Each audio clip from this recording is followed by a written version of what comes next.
on the reasons for withdrawing from the world. I confess that we all have an inborn affection for our body. I confess that we are entrusted with its guardianship. I do not maintain that the body is not to be indulged at all, but I maintain that we must not be slaves to it. He will have many masters who makes his body his master, who is over-fearful in its behalf, who judges everything according to the body. We should conduct ourselves not as if we ought to live for the body, but as if we could not live without it. Our too great love for it makes us restless with fears, burdens us with cares, and exposes us to insults. Virtue is held too cheap by the man who counts his body too dear. We should cherish the body with the greatest care, but we should also be prepared, when reason, self-respect, and duty demand the sacrifice, to deliver it even to the flames. Let us, however, in so far as we can, avoid discomforts as well as dangers, and withdraw to safe ground by thinking continually how we may repel all objects of fear. If I am not mistaken, there are three main classes of these. We fear want, we fear sickness, and we fear the troubles which result from the violence of the stronger. And all of these, that which shakes us most is the dread which hangs over us from our neighbor's ascendancy, for it is accompanied by great outcry and uproar. But the natural evils which I have mentioned, want and sickness, steal upon us silently with no shock of terror to the eye or to the ear. The other kind of evil comes, so to speak, in the form of a huge parade. Surrounding it is a retinue of swords and fire and chains, and a mob of beasts to be let loose upon the disemboweled entrails of men. Picture to yourself under this head the prison, the cross, the rack, the hook, and the stake which they drive straight through a man until it protrudes from his throat. Think of human limbs torn apart by chariots driven in opposite directions, of the terrible shirts smeared and interwoven with inflammable materials, and of all the other contrivances devised by cruelty, in addition to those which I have mentioned. It is not surprising, then, if our greatest terror is of such a fate, for it comes in many shapes, and its paraphernalia are terrifying. For just as the torturer accomplishes more in proportion to the number of instruments which he displays, indeed the spectacle overcomes those who would have patiently withstood the suffering, similarly, of all the agencies which coerce and master our minds, the most effective are those which can make a display. Those other troubles are of course not less serious. I mean hunger, thirst, ulcers of the stomach, and fever that parches our very bowels. They are, however, secret. They have no bluster and no heralding. But these, like huge arrays of war, prevail by virtue of their display and their equipment. Let us therefore see to it that we abstain from giving offense. It is sometimes the people that we ought to fear, or sometimes a body of influential oligarchs in the Senate, if the method of governing the state is such that most of the business is done by that body, and sometimes individuals equipped with power by the people and against the people. It is burdensome to keep the friendship of all such persons. It is enough not to make enemies of them. So the wise man will never provoke the anger of those in power. Nay, he will even turn his course, precisely as he would turn from a storm if he were steering a ship.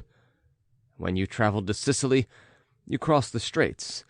The reckless pilot scorned the blustering south wind, the wind which roughens the Sicilian sea and forces it into choppy currents. He sought not the shore on the left, but the strand hard by the place where Charybdis throws the seas into confusion. Your more careful pilot, however, questions those who know the locality as to the tides and the meaning of the clouds. He holds his course far from that region notorious for its swirling waters. Our wise man does the same. He shuns a strong man who may be injurious to him, making a point of not seeming to avoid him, because an important part of one's safety lies in not seeking safety openly, for what one avoids, one condemns. We should therefore look about us, and see how we may protect ourselves from the mob. And first of all, we should have no cravings like theirs, for rivalry results in strife. Again, let us possess nothing that can be snatched from us to the great profit of a plotting foe. Let there be as little booty as possible on your person. No one sets out to shed the blood of his fellow men for the sake of bloodshed, at any rate very few. More murderers speculate on their profits than give vent to hatred. If you are empty-handed, the highwayman passes you by. Even along an infested road the poor may travel in peace.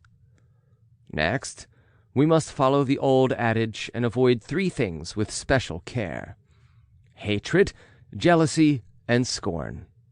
And wisdom alone can show you how this may be done. It is hard to observe a mean. We must be chary of letting the fear of jealousy lead us into becoming objects of scorn, lest when we choose not to stamp others down, we let them think that they can stamp us down. The power to inspire fear has caused many men to be in fear.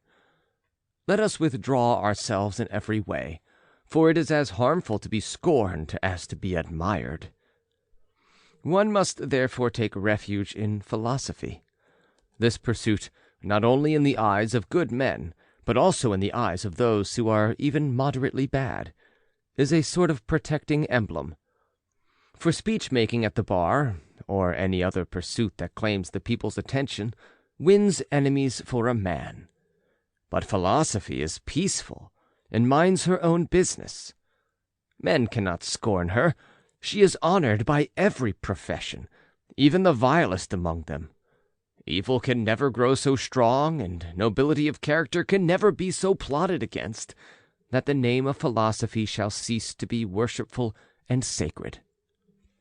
Philosophy itself, however, should be practiced with calmness and moderation. Very well, then, you retort, do you regard the philosophy of Marcus Cato as moderate? Cato's voice strove to check a civil war. Cato parted the swords of maddened chieftains. When some fell foul of Pompey and others fell foul of Caesar, Cato defied both parties at once. Nevertheless, one may well question whether, in those days, a wise man ought to have taken any part in public affairs, and ask, what do you mean, Marcus Cato? It is not now a question of freedom. Long since has freedom gone to wreck and ruin. The question is, whether it is Caesar or Pompey who controls the state. Why, Cato, should you take sides in that dispute? It is no business of yours. A tyrant is being selected. What does it concern you who conquers? The better man may win, but the winner is bound to be the worse man. I have referred to Cato's final role, but even in previous years the wise man was not permitted to intervene in such plundering of the state. For what could Cato do but raise his voice and utter unavailing words? At one time he was hustled by the mob and spat on and forcibly removed from the forum and marked for exile. At another, he was taken straight to prison from the Senate chamber. However, we shall consider later whether the wise man ought to give his attention to politics. Meanwhile, I beg you to consider those Stoics who, shut out from public life, have withdrawn into privacy for the purpose of improving men's existence and framing laws for the human race without incurring the displeasure of those in power. The wise man will not upset the customs of the people, nor will he invite the attention of the populace by any novel ways of living. What, then? Can one who follows out this plan be safe in any case? I cannot guarantee you this any more than I can guarantee good health in the case of a man who observes moderation. Although, as a matter of fact, good health results from such moderation. Sometimes a vessel perishes in harbor, but what do you think happens on the open sea? And how much more beset with danger that man would be who even in his leisure is not secure if he were busily working at many things. Innocent persons sometimes perish. Who would deny that? But the guilty perish more frequently. A soldier's skill is not at fault if he receives the death blow through his armor. And finally, the wise man regards the reason for all his actions, but not the results. The beginning is in our own power. Fortune decides the issue, but I do not allow her to pass sentence upon myself. You may say, but she can inflict a measure of suffering and of trouble. The highwayman does not pass sentence when he slays. Now, you are stretching forth your hand for the daily gift. Golden indeed will be the gift with which I shall load you, and inasmuch as we have mentioned gold, let me tell you how its use and enjoyment may bring you greater pleasure. He who needs riches least enjoys riches most. Author's name, please, you say. Now, to show you how generous I am, it is my intent to praise the dicta of other schools.